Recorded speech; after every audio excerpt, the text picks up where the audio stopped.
베드로가 내 발은 절대 씻지 못합니다. 예수님께서 대답하시죠. 내가 너를 씻어주지 않으면 내가 나와 상관이 없다. 상관이 없다. 관계가 없다. 너하고 나하고는 이제부터는 아무것도 아니다. 또 더 영적인 의미로는, 종말론적인 의미로는 하나님의 기업을 누릴 수 없다. 부자간의 상속의 문제가 무효화되는 거다 하면서 아주 엄중하게 말씀하시니까 베드로가 다급해서 하는 말이긴 하겠지만, 주여 내 발뿐 아니라 손과 머리도 씻어달라고 합니다. 좀 더 다른 사람보다 더 많이, 자기가 무슨 말을 하고 있는지도 모를 정도로 그렇게 아주 혼란스럽게 지금 답을 하고 있습니다.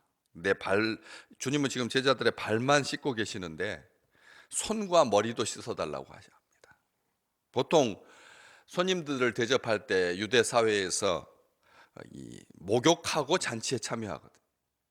목욕하고 잔치에 참여하는데 오는 길에, 먼지길에 발이 더럽혀지니까 물을 준비했다가 종에게 시키든지, 아니면 종이 없는 집은 주인이 직접 발을 씻어주든지, 그런 것이 유대의 문화인데 손과 머리까지 씻겨달라고 그렇게 말합니다.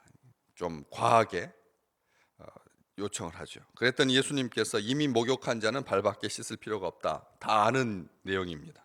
이미 목욕한 자는 발밖에 씻을 필요가 없다. 온몸이 깨끗하다. 너희는 깨끗하지만 다는 아니다. 지금 주님께서 말씀하시는 이 제자들의 발을 씻기는 과정 속에서 깨끗함의 문제를 지금 말씀하고 계십니다. 그런데 온몸이 다 깨끗하다라고 말하는데 다는 아니다라고 말합니다.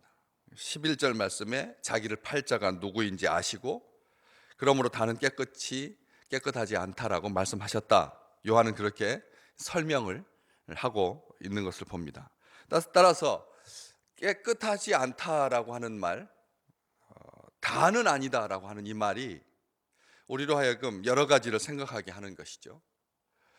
다는 깨끗한 것 아니다. 우리가 신앙생활을 하든지 아니면 어떤 공동체, 어떤 사건들을 다루는 과정에서 보면 모두가 다 열심을 내고 그리고 모두가 다 거기 협조합니다.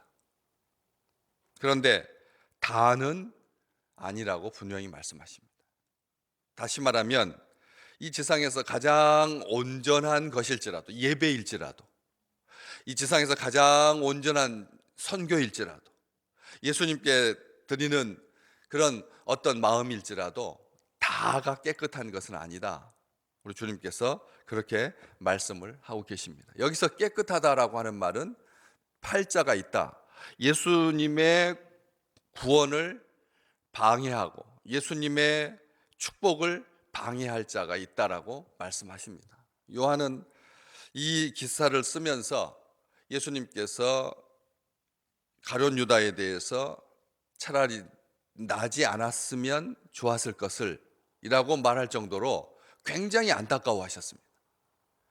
사탄의 자식, 마귀의 자식이라고 하셨습니다. 마귀 새끼니라 그렇게 말할 만큼 예수님의 이 사람을 미워하신 것이 아니라 하나님께서 인류를 구원하시기 위해서 아들을 보내주신 것에 대해서 거부하는 것, 이것이야말로 가장 더러운, 깨끗하지 못한 죄인, 하나님을 모독하는, 예수 그리스도를 대적하는 일이다라고 분명히 말씀하고 계시는 거죠. 발밖에 씻을 필요가 없다라고 하는 이 표현 10절에 기록되어 있는데, 많은 사본에서 이 발밖에라고 하는 말이 빠져 있습니다. 발밖에 씻을 필요, 이미 목욕한 자는 씻을 필요가 없다, 이렇게 되어 있습니다. 발이라고 하는 표현을 선호하지 않는다는 거예요. 일부러 넣지 않는다는 겁니다. 발밖에라고 하는 말이 많은 사본에 빠진 것을 보면 이게 무슨 의미인지를, 이미 목욕한 자는 씻을 필요가 없다, 이렇게 말을 해도 아무런 문제가 안 되거든요. 발밖에라고 하는 말을 넣어도 문제가 안 되고 빼도 문제가 안 돼서 사본에서는 그게 일치하지 않는 것이죠. 그런데 이 발만 씻으면 된다, 반복될 필요가 없다, 이미 목욕한 자는 깨끗하다라고 하는 그 말에 주 안에서 깨끗함을 받은 사람, 주께서 씻겨주신 사람은 다시는 씻을 필요가 없다. 이것은 영적으로 굉장히 깊은 의미를 우리에게 설명하고 있습니다. 우리가 구원받은 것, 우리가 하나님께 받은 은혜, 우리를 사랑하시는 것, 이것은 결코 철회되지 않는다, 반복되지 않는다라고 하는 그 말 속에 이게 포함되어 있습니다. 이미 목욕한 사람, 구원받은 사람, 구원받은 것을 목욕한 사람이라고 쓰고 있습니다. 세례받은 사람, 구원받은 사람. 그래서 홍해에서 건짐을 받은 사람, 홍해를 통과한 사람, 세례받은 사람을 말하는 거죠. 온몸이 깨끗한 사람. 이것은 깨끗하다라고 하는 말이 구원받은 사람, 세례받은 사람, 그리고 이런 영적인 의미를 충분하게 담고 있습니다. 그래서 결코 잃어버린 바 되지 않는다. 히브리서 10장 14절. 그가 거룩하게 된 자들을 한 번의 제사로 영원히 온전하게 하셨느니라.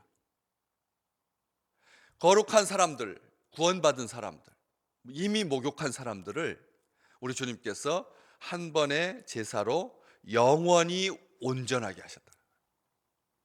그렇기 때문에 이것을 다시 되돌이킬 수 있는 것은 없다는 것입니다. 마귀가 아무리 주의 백성들을 옆에서 참소하고 마치 사실만 말합니다. 사실만 말합니다. 당신이 저를 그렇게 욥을 그렇게 둘러싸고 안고 도니까 그런 거지. 한번 나한테만 맡겨주십시오. 제가 하루 만에 그를 변절시킬 수 있습니다. 하루 만에 저의 믿음을 아무것도 아닌 것처럼 무효화시킬 수 있습니다. 저의 소망이 아무것도 아니라고 하는 것을 내가 증명해 보이겠습니다. 사탄은 그렇게 당당하게 말했습니다.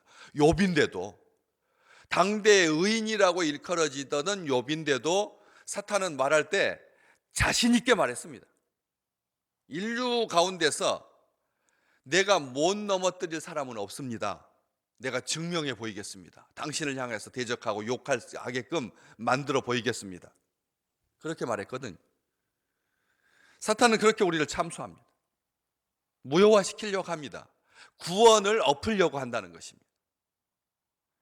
그럴 때 우리는 이 한 가지를 기억하셔야 됩니다. 우리 주님께서 하신 말씀이지 않습니까? 이미 목욕한 사람, 이미 깨끗함 받은 사람, 죄 용서 받은 사람, 씻김 받은 사람은 결코 더럽혀지지 않습니다. 부분적으로 더럽혀지는 거죠.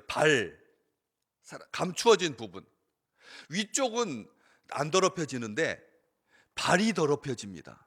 그래서 가서는 안 될 곳에 간 사람들, 그러므로 말미암아 더럽혀지게 된 것이죠. 이 더럽혀진다라고 하는 말, 발, 숨겨진 부분. 우리 사회에서는 이 발을 더럽다라고는 하지 않습니다. 발이 더러운 거 아니죠. 발이 더러운 것이 아닙니다.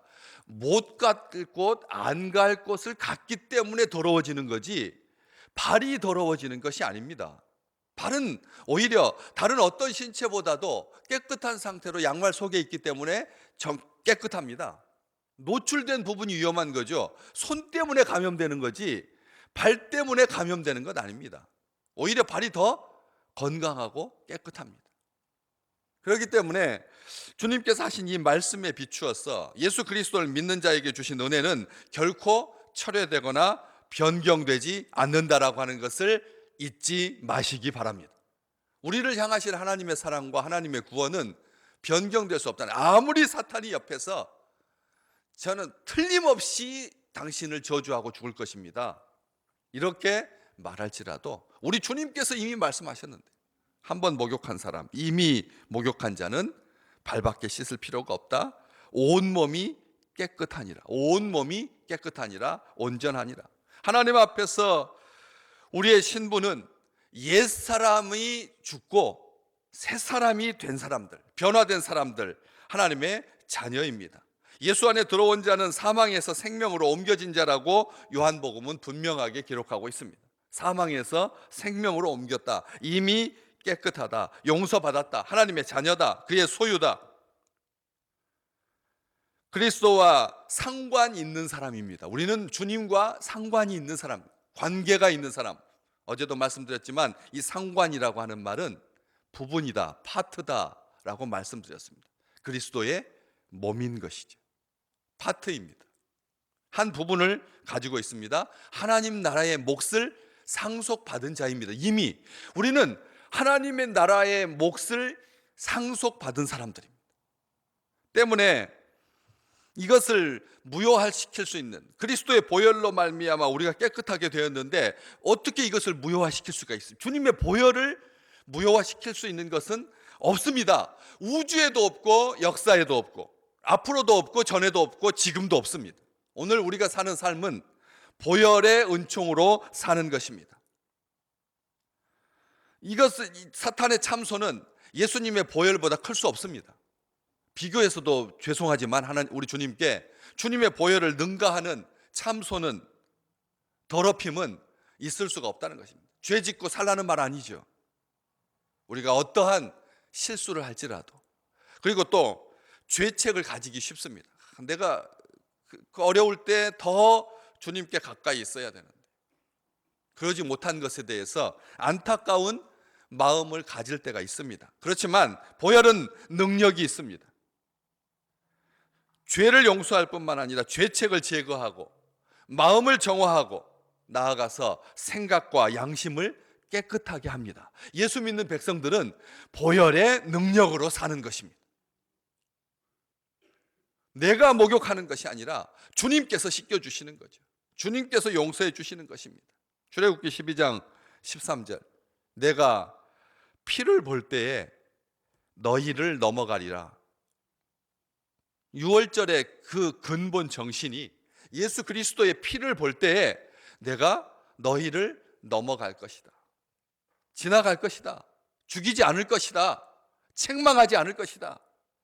이스라엘 백성들이 양새끼를 잡아가지고 문 인방과 지방에다 바를 때 다 같이 아주 기쁜 마음으로, 즐거운 마음으로, 하나님의 구원을 사랑하는 마음으로, 자랑하는 마음으로 열정을 가지고 칠한 사람도 있지만, 그렇지 않은 사람들은 의심하면서 이거 양의 새끼 피를 칠한다고 해서 이게 죽음이 지나가겠나, 재앙이 지나가겠나, 사람들 이건 미신 아닌가, 무슨 양의 피를 문지방에다 바른다고 해서 사망의 권세가 지나갈 수가 있는가 의심하면서 바른 사람도 분명히 있었을 겁니다. 다는 아니니까. 그런데도 하나님께서 천사의 칼로부터, 재앙으로부터 이스라엘을 보호해 주셨습니다. 주님의 말씀이 저는 보호했다라고 믿습니다. 하나님이 내가 너희 피가 양의 피가 무슨 효력이 있겠습니까? 주님의 말씀이, 약속이 효력이 있는 것이죠. 그래서 그 피를 볼 때 넘어가리라, 그런 약속의 근거에서 살아났던 것처럼, 누구나 다 구원받았던 것처럼, 아무도 죽거나 다치지 않았던 것처럼, 하나님은 오늘도 자기 백성, 자기를 사랑하는 사람, 자기를 의지하는 사람, 하나님을 사랑하는 사람, 하나님의 자녀, 하나님의 이름을 부르는 주의 백성들에게 오늘도 함께 하실 줄로 믿습니다. 존귀하신 아버지께서 우리를 사랑하고 계십니다. 우리를 깨끗게 하셨습니다. 우리를 구원받게 하셨습니다. 주님의 보혈, 주님의 은혜 가운데 날마다 거하여서 후회함이 없는 하나님께서 우리를 사랑하시는, 하나님의 그 은혜가 변경되지 아니한다는 보혈의 효력과 능력이 영원하다라고 하는 이 한 가지만을 붙들고 나아가는 귀한 식구들 되시기를 주의 이름으로 축복합니다.